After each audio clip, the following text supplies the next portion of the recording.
the arguments in favor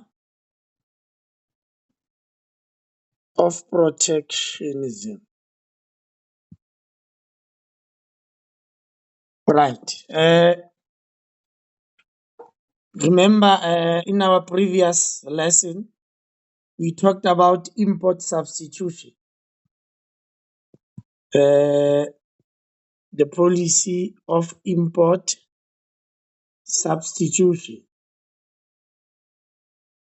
whereby we said now the country is replacing previously imported goods by locally produced. So we are now shielding imported goods with locally produced or locally selected. So we saw that the methods that the country can use, they may charge tariffs, those are import taxes.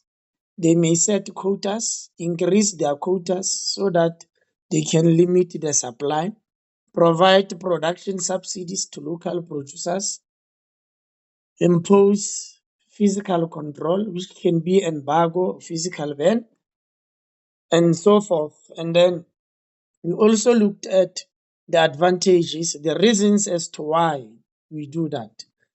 And lastly, the disadvantages. And one of the disadvantages said that import substitution requires or lead to the policy of protectionism. That means now when the government charges tariffs on imported goods, when government increases quotas, they apply protectionism. So what is this protectionism? That means, according to the exam guideline, you also stated that this concept or this subtopic, according to the exam guideline, is a possible essay. Meaning, remember on your essay for 40 marks, the first 2 marks comes from your introduction. That means there you are expected to give a brief description of what is protectionism. Like we said that this is an international trade policy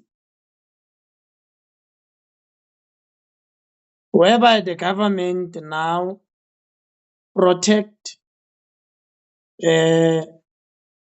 local industries, local firms, local producers against unfair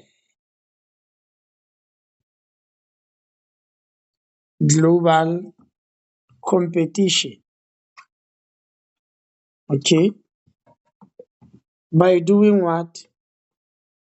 By restricting imported goods in a country. Okay, by means of quotas, by means of tariffs, by means of embargoes and other controls that we talked about.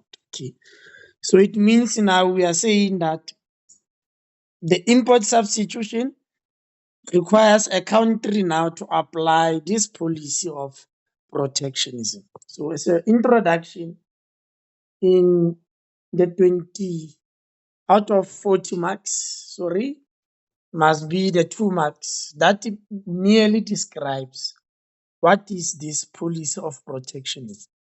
So it means now we said that the government is now protecting its local industries against unfair competition from the foreign companies. Because remember, this competition does not only take place on global markets, they also compete with our domestic producers in our domestic markets, right? So that means our industries must be protected by the government policies, right?